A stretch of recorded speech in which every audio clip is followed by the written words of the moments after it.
This is a how-to video on prayer. I want to show you exactly what Jesus taught on the practice of prayer. And listen, these first few insights, they transcend religious lines, whether you're a religious person or not. But first, hey, I'm Corey, and this is Redeemer Online, where we help people just like you understand and practice the Christian faith, regardless of your church attendance. Let's get into it. In his famous Sermon on the Mount, Jesus gives 3 helpful how-to instructions when it comes to prayer. And honestly, like I said, these transcend any particular religion. Before we talk about what you pray or to who you pray, Jesus gives these 3 instructions for how you pray. First, pray privately.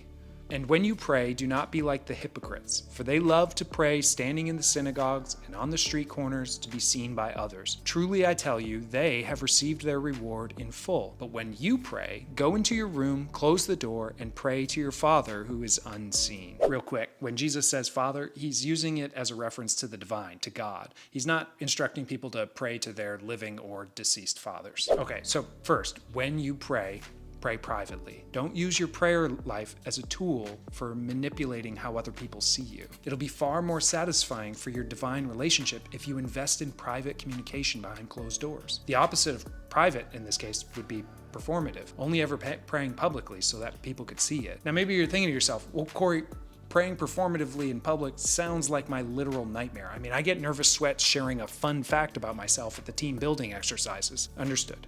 But what Jesus is hinting at here is avoiding a hollow religion. People who just go through the motions so that other people will see them going through the motions, but not actually engaging the divine relationship for themselves. This becomes obviously problematic if we put it in terms of a human relationship. If I never talked to my wife in private, if I never made space and chatted with her, if I never shared with her, listened to her, connected with her, if I never did any of those things privately, but only when we were out and about in public, you could safely assume that our relationship was a bit of a shell or a sham, right? So if you want to invest in your relationship with the divine, step 1 is to build a private practice of prayer.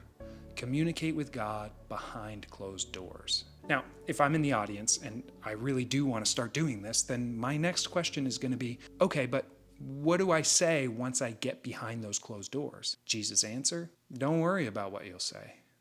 When you pray, do not keep on babbling like pagans, for they think they'll be heard because of their many words. Sorry, pagans, catching strays on this one. The point is, there isn't some magic formula or combination of words, as though if you say the right words or the right amount of words in the right order of words, that you could somehow get God to do what you think God should do, as though you need to unlock God's ears with an incantation of sorts. God's not going to hear you because of the words you use.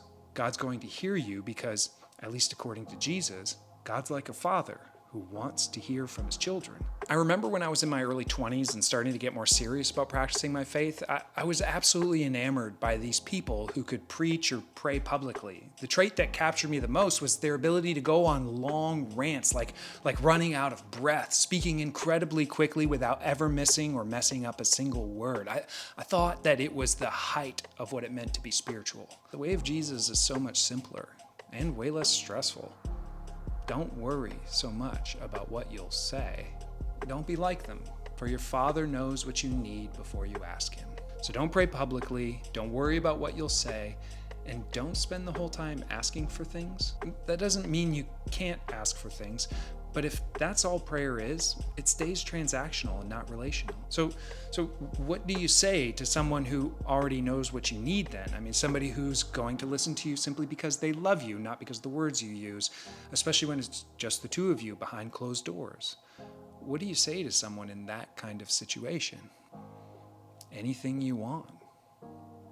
Sure, Jesus is going to give some specific suggestions after this, and those suggestions will become the iconic Lord's Prayer. But he's setting up a relational dynamic here. You can say anything you want to God. I mean, isn't that the best possible headspace for an honest conversation, away from distraction, the safety of privacy, the invitation to not worry about your words, and the relief of knowing that the person on the other side of the conversation already knows what you need? It sets you up to freely express yourself. You can share your hopes and your dreams and fears and doubts, your wants and desires and stressors and anxieties, your plans and your regrets and mistakes, your anger and your shame and embarrassment, and your joy and your loves. When you pray privately, and you stop worrying about your words, and you don't spend the whole time just asking for things, you can literally say anything you want to God.